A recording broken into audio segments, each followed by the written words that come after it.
ठीक है, टाइटल लिखो GSTR 3B।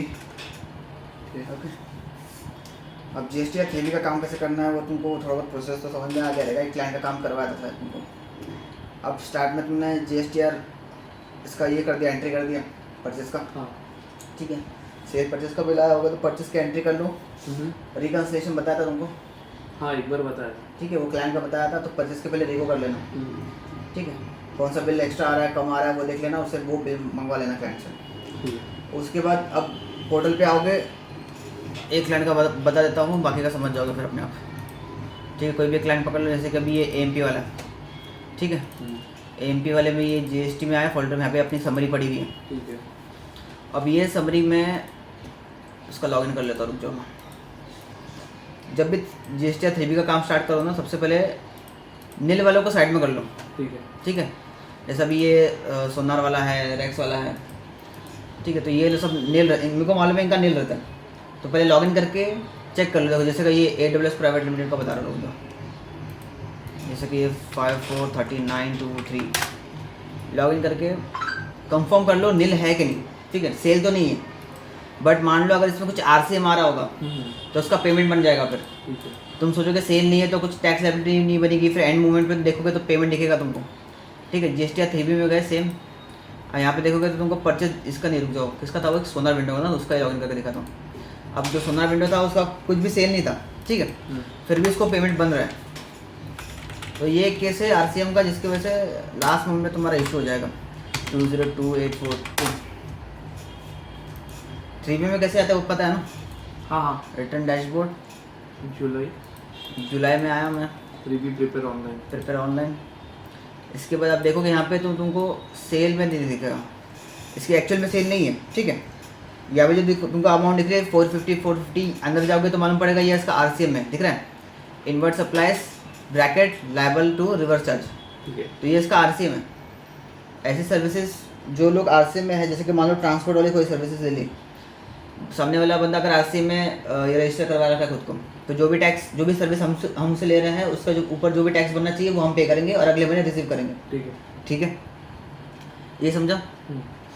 अब इसमें केस समझो, ये पार्टी सामने से बिल दिखा रही है, हमने नहीं दिखाया। अगर हम दिखा रहे हैं तो हम इस महीने रिसीव करेंगे, अगर इस महीने पे करके अगले महीने रिसीव करेंगे। बट सामने वाली पार्टी दिखा रही है तो इसी महीने पे करके इसी महीने रिसीव कर लो, कोई दिक्कत नहीं। ठीक है, तो ये समझ रहे हैं। अब जिसकी सेल नहीं थी कोई भी, तो तुम सोचोगे इसका भी परचेज कोई पेमेंट में नहीं होगा, और एकदम एंड मोमेंट पे लेकर बैठोगे। अब इसका कितना ही है, 450 900 रुपये का पेमेंट बन रहा है। हाँ हाँ। तो इस 900 रुपये पेमेंट उनसे करवाना पड़ेगा अपने को। ठीक है, ठीक है। कुछ भी, भले यहाँ पे कुछ भी अमाउंट ना दिखे, RCM का कुछ भी ना दिखे, तब भी ना, अगर नील कंफर्म करना है तुमको कि नील है या नहीं है, आगे आओ, पेमेंट दिख रहा है यहाँ पे। जब तक यहाँ पे 0 नहीं आता है एंड लास्ट वाले पेज पे, तब तक कंफर्म नहीं है। अगर यहाँ पे 1 रुपये भी आ रहा है तो उसको होल्ड कर देना। ठीक है। ठीक है, पे यहाँ पे 0 आ रहा है मतलब तुम्हारा नील है, इसको फिर रिमार्क्स में लिख देना, जैसे दिख रहा है यहाँ पे सोनार विंडो का, इसमें लिख के रखा है मैंने। ठीक है, यहाँ पे पेमेंट ऑफ RCM लिख के रखा है, जिनमें पेमेंट नहीं आ रहा उनमें नील लिख के रखा है। तो नील वालों को मैं लास्ट में भी काम चालू करूँ तो कोई दिक्कत नहीं है। ठीक है, भले उनका रिकन्सिलेशन का काम हो या जो भी काम हो। ठीक है। जिनको पेमेंट बन रहा है उनको जानना बहुत ज़रूरी होता है कि भाई उनको कौन से पार्टी ने बिल नहीं दिखाया। जैसे कि अपना एक क्लाइंट अभी AMP वाला, उसका अभी उसका कुछ 10 या 15 बिल हो गए परचेस के। ठीक है, ऑलमोस्ट 15-20 लाख जैसा पेमेंट होगा उसमें शायद GST का। अब उसमें से मान लो अभी 15 लाख में से 15-20 लाख में से अगर 10 लाख का भी बिल नहीं दिखा उसका पोर्टल पे, तो उसको पेमेंट बन जाएगा। ठीक है, तो इसलिए उसका रिको करना ज़रूरी है। जो क्लाइंट का नील है तो उसका रिको तुम 20 तारीख के बाद भी करके दे दो तो चल जाएगा। ऐसे तो पहले करना चाहिए, बट अगर वर्कलोड ज़्यादा है तो 20 तारीख के बाद कर लो। ठीक है, ये समझा? पहले नील वाले साइड करके रख लो। उसके बाद अब तुमको दिखाता हूँ, इसमें AMP का कर रहे ना अभी अपन, AMP का दिखाता हूँ करके। AMP का लॉगिन कर लो पहले। क्या नाम था इसका? AMP का विश्व स्टील ना, विश्व स्टील 502302। ठीक है, समरी तो पहले खोल लो इसकी। अब यहाँ से अब हम डाटा कहाँ तक एंटर करते हैं समरी में, सेल से लेके ये कैश तक, यहाँ से डाटा एंट्री करते हैं। ये समरी वाला, इसमें कुछ नहीं करना है। ठीक है, 1-2 चीज़ को छोड़ के बाकी कुछ नहीं करना है इसमें। आप ध्यान दो, दिख रहा है जुलाई का महीना। हाँ। अब जुलाई के महीने में डैशबोर्ड पे पहले आ जाओ। डैशबोर्ड में यहाँ पे दिख रहा है कैश बैलेंस भी है 100 रुपया, और इसका आईटीसी में भी पड़ा है, इलेक्ट्रॉनिक क्रेडिट लेजर में पड़ा है 7,81,000 जैसा पड़ा है सीजीएसटी में, और एसजीएसटी में 7,80,000 पड़ा है। ठीक है, अच्छा खासा अमाउंट पड़ा है इसके अंदर। अभी इसमें सिंपली देखो, अब यहाँ पे मैंने डाल के रखा हुआ है कैश बैलेंस, ओपनिंग बैलेंस में इतना कुछ नहीं डाला, मतलब इसको हाथ से डाल दो, कितना है 781, इसी को कॉपी पेस्ट कर लो तो ले लेगा यहाँ पे। ठीक है, कैश बैलेंस तुम्हारा 100 रुपीज़ है। ये क्लोजिंग बैलेंस मैंने खुद के वर्किंग से निकाला है, तो इसको हटा रहा हूँ मैं यहाँ से भी। ठीक है, अब इसका ये कोई इसका फॉर्मेट दिख रहा है, अजीब सा हो गया, इसको फॉर्मेट पेंटर करके सीधा भी कर सकते हो। ठीक है, हो गया। अब इतना तुम्हारे पास ओपनिंग पड़ा है, कैश बैलेंस इतना पड़ा है, क्लोजिंग बैलेंस तुमको मालूम करना है कितना है। ये इसको इग्नोर करो, ये तुम्हारे पोर्टल पर वैसे भी दिख जाएगा तुमको। मैंने है ओपनिंग कितना है, कैश बैलेंस कितना है। ठीक है, अब आ जाओ, ये आरसीएम लाइबिलिटी भी दिखा रहा है इसमें कुछ से भी, तो आरसीएम का भी ले लो साइड में फिलहाल के लिए। आरसीएम वैसे पार्टी ने दिखाया होगा आरसीएम का, तो वो अभी दिखा रहे हैं यहाँ पे, सीजीएसटी एसजीएसटी में डाल दो। इसका भी फॉर्मेट प्रिंटर ही कर लो, तो बराबर ले लेना, समझ गए। अब आ जाओ इसके अंदर फाइल रिटर्न में, पहले तो ओपनिंग आईडी से डाल लिया। ठीक है, उसके बाद आ जाओ उसके जुलाई महीने में आके पहले तो उसको 2B डाउनलोड कर लो एक्सेल में। ठीक है, और 2A नहीं, 2A में बहुत टाइम लगता है। 2B डाउनलोड कर लो, अरे एक्सेल फाइल डाउनलोड करना, एक्सेल भी कर लो, चाहिए तो साथ में जेसन भी कर लेना रिको के लिए। ठीक है, दोनों ला के डाउनलोड हो गया। अब ला के उसी के फोल्डर में रख दो जिस फोल्डर में काम कर रहे हो। कौन से महीने में काम कर रहे हैं? जुलाई का। ठीक है, अगस्त में नहीं डालना, अगस्त का अभी ये करंट मंथ है, हम किसका काम कर रहे हैं? जुलाई का। ठीक है, अभी यहाँ पे इसकी जेसन भी है और एक्सेल भी है, ये 2B की एक्सेल है। अब इसमें अपना काम काज से चालू होता है B2B से। B2B में आके पहले फॉर्मेट कर लो जरा सा इसको।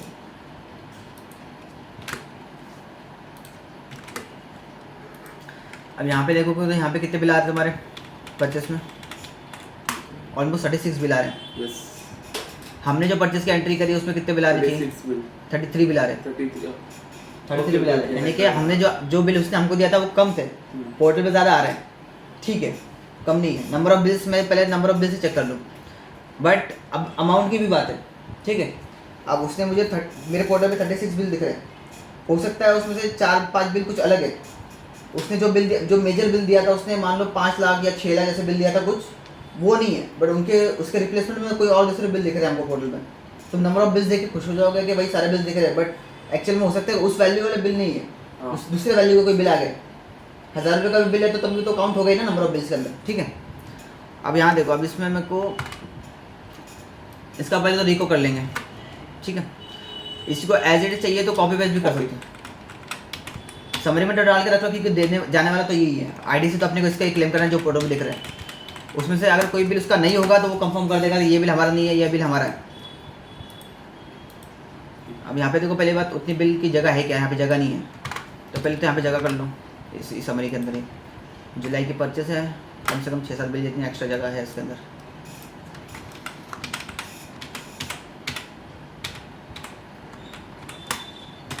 ठीक है, अब यहाँ पे वही चीज़ as it is copy paste कर लो, पूरा का पूरा 2B कॉपी कर लिया, 2B कॉपी पेस्ट कर दिया यहाँ पे। ओके, जो नीचे जगह आ रही है समरी के नीचे वो खाली कर लो पूरी। टोटल 36 बिल आ रहे हैं। अब 36 बिल्स के अंदर ये खाली B2B क्या है? इसका कुछ B2 ये है क्या? अमेंडमेंट में ये दिख रहा है B2B A मतलब अमेंडमेंट। अब ये पार्टी ने अमेंडमेंट किया है, कब का बिल है ये? 31 मार्च 2025 का है, यानी कि हमको 24-25 की शीट देखनी पड़ेगी। 24-25 की, ये 24-25 GST, ये शीट पड़ेगी 24-25 की। अब कौन से बिल के अगेंस्ट में उसने चेंज किया? देखो, ये PI वाला बिल है, दिख रहा है? दिख रहा है, सीरीज सुनार करके। तो ये हमारे ही क्लाइंट है, हमने जो बिलिंग घुमाई थी याद है? बिलिंग घुमाने का बताया था मैंने, ये वही वाला है। तो इतनी अमाउंट जो है मुझे माइनस में दिखेगी मेरे इसमें। अब यहाँ पे जो नहीं दिख रहा है, एक्चुअल में इसमें टैक्स था कुछ 7-7 लाख रुपये था, 14 लाख रुपये टैक्स था, तो जो बिलिंग घुमाई है उसका ही है। इसके बाद B2B CDNR में कुछ है क्या? दिख रहा है? अब ये मेरे को समझा इसका इफेक्ट कैसे पड़ेगा। अब इसके यहाँ पे डेबिट नोट भी दिख रहा है, क्रेडिट नोट भी दिख रहा है, तो इसका इफेक्ट कैसे पड़ेगा आप बुक्स में वो बताओ मेरे को, बताओ। तब तक उसको ज़रा फॉर्मेट में ले लूँ। डेबिट नोट मतलब वो परचेस रिटर्न चाहिए उसको। तुम बताओ मेरे को, मैं तुमको सब बता रखा है इसमें कैसा इफेक्ट दूंगा मैं मेरे इसमें, बताओ मेरे को, मैं तब उसको फॉर्मेट में ले लूँ ज़रा सा। ये अच्छा ये 24-25 का है ना, 25-26 का है, मतलब तुमने पढ़ा नहीं अभी भी।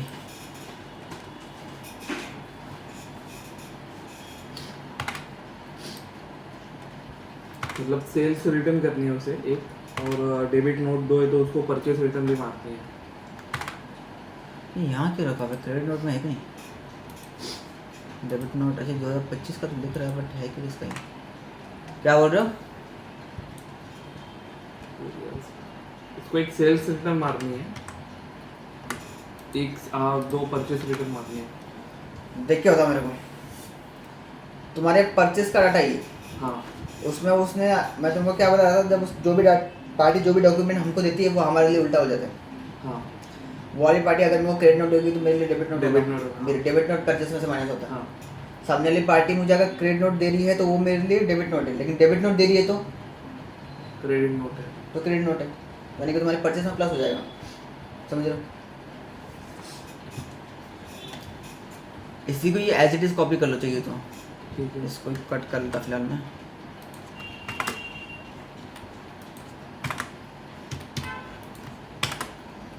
इसी को यहाँ पे कट करके पेस्ट कर देता हूँ फिलहाल के लिए, इसको हटा दें यहाँ से। यही फॉर्मेट है अपने इसके अंदर, ठीक है। ठीक है। अब इसको रखना कैसे है समझो पहले, हो गया? वो चाहिए ऊपर दिख नहीं रहा होगा तो यहाँ पे है ऑप्शन इसको फ्रीज करने के लिए, फ्रीज पेन करके जो भी है ऑप्शन करोगे तो हो जाएगा।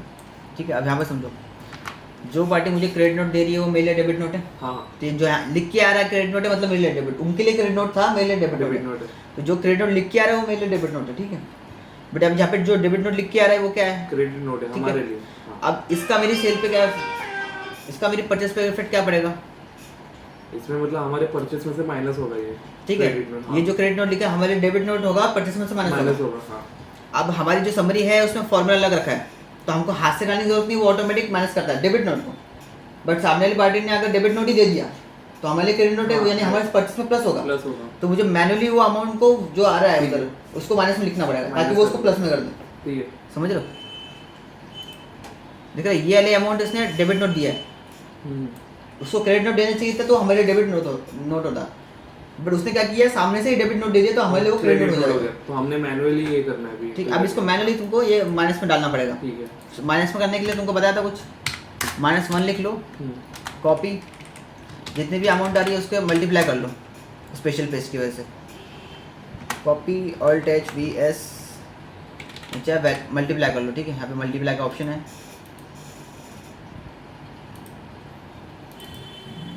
क्या होगा इसको,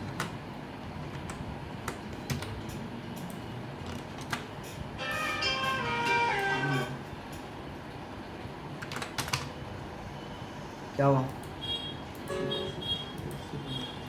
ओके, हाँ ये दिख रहा है।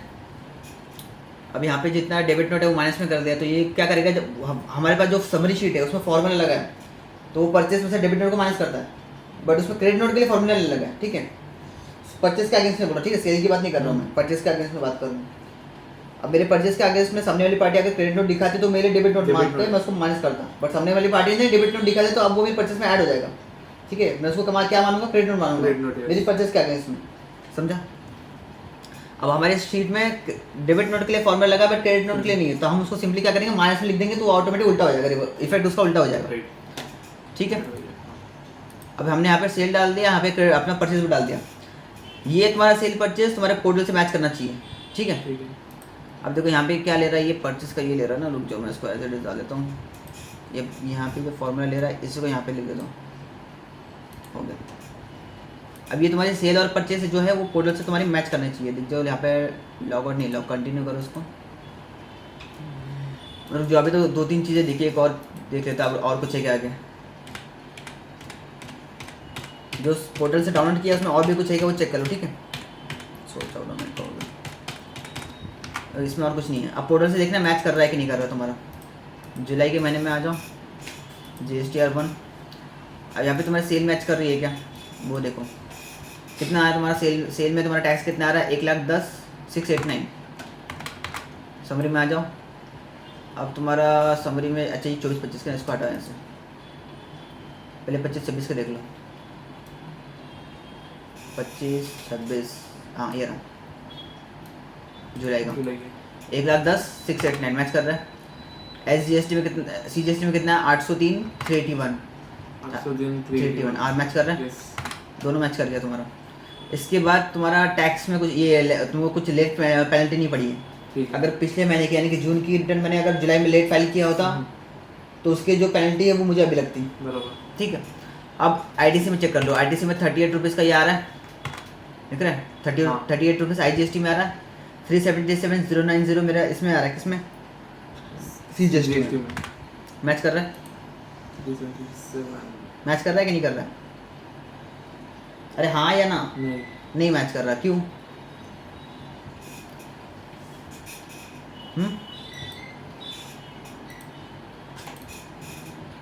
वो B2B वाला बताता, अमेंडमेंट वाले के ऐसे नहीं कर रहा है। अच्छा ठीक है। अब वो पार्टी का जो बिल था वो अमेंडमेंट किया है। अमेंडमेंट था वो तकरीबन 7 लाख रुपए का, यानी CGST में तुम्हारा 7 लाख रुपए था, SGST में 7 लाख रुपए था, तो उसको जीरो कर दिया एकदम से। ठीक है। तो 7 लाख रुपए का तुम्हारा CGST कम हो गया, 7 लाख रुपए से तुम्हारा IGST कम हो गया। ठीक है। अब वो चेक करना है तो इसमें आ जाओ। रुक जाओ, हमने ये बना के रखा था मैंने उसका डाटा, प्रैक्टिस फाइल, ये वो शीट जहाँ पे मैंने सबको डाल के रखा है किस किस के आगे इसमें बिलिंग करवाई हमने।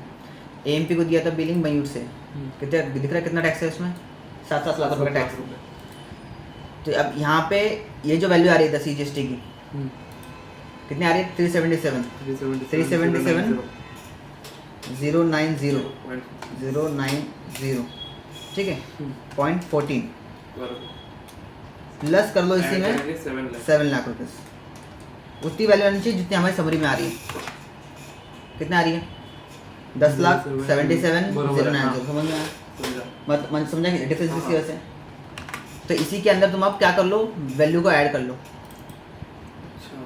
10,77,090.14 समझा? ये मतलब ये लीगल है ऐसा करना? इसलिए मैंने हमारा जो बिल था वो हमने कैंसिल करवाया। पहले समझो मार्च में डिफरेंस बन रहा था इसके परचेस में, ठीक है। जैसे मान लो 7 लाख का डिफरेंस बन रहा था, 7 या 14 लाख का डिफरेंस बन रहा था। वो डिफरेंस को कम करने के लिए हमने क्या किया, दूसरे एक क्लाइंट था उसके पास ITC पड़ा था बहुत सारा, तो वहाँ से फेक बिलिंग घुमा दी यहाँ पे 14 लाख की। तो 14 लाख का ITC इसको मिल गया। ITC की बात करो, ठीक है, टैक्स अमाउंट की बात नहीं कर रहा, टैक्सेबल अमाउंट की बात नहीं कर रहा, खाली टैक्स की। 14 लाख की जो बिलिंग इधर घुमा दी, तो इसका जो बैलेंस था उस नेगेटिव में था परचेस का, वो प्लस अब वो नील हो गया। 14 लाख का डिफरेंस आता, 14 लाख की बिलिंग घुमा दी तो वो नील हो गया, खत्म। वही बिल हमने क्या किया, अब इसी महीने में इसको रिवर्स में मार दिया। तो वो जो डिफरेंस जो पिछले साल लिखना चाहिए था वो अब इस साल में लिख रहा होगा और इसी साल में पूरा कंटिन्यू होगा। बराबर है, हाँ। क्लाइंट के पास बीच में पैसा आएगा तो वो पेमेंट कर देगा, नहीं तो इस वापस से बिलिंग घुमा के अगले इस नेगेटिव बैलेंस को अगले साल में घुमा देंगे। समझ में आ गया? अब करंट मंथ की सेल और परचेस के हिसाब से इसके पास इतना ITC बचना चाहिए था, कितना 10,77,000 बचना चाहिए था, बट कितना रहता है वो 3 लाख जैसे दिख रहा था। क्यों? वो बिल कैंसिल हो गया उसकी वजह से, बट वो इसका है क्या नहीं, तो उसका इफेक्ट ही हटा दो, समझे? हमने उस टाइम पे उसका ITC नहीं लिया, जस्ट वो दिखाने के लिए था। ITC उस टाइम पे उसने देखो, ठीक है, वो सेटअप कर दिया। अगले साल वही ITC हमको दिख रहा था 14 लाख का बैलेंस, मतलब नील जीरो दिख रहा था। अब हमने क्या किया, वो बिलिंग ही कैंसिल कर दी तो वापस वो बैलेंस, बट वो 23-24 जो 24-25 का जो साल था वहाँ पे वो बैलेंस वैसे दिख रहा होगा, अभी जीरो ही दिख रहा होगा, वापस वहाँ से चेंज नहीं होगा। अब जो बैलेंस है ना 14 लाख का, वो सिर्फ 24-25-26 में दिखेगा, वो कैंसिल कर दिया। वो कहाँ से कैंसिल कर दिया अपन ने, समझे? अब अपने पास कितना दिखना चाहिए था वो देखो, अब यहाँ पे से कितना समरी में 10,77,090 कहा गया 10,77,090.14, राइट, ठीक है। 14 1 है, 1 ओके। एक कौन है ना,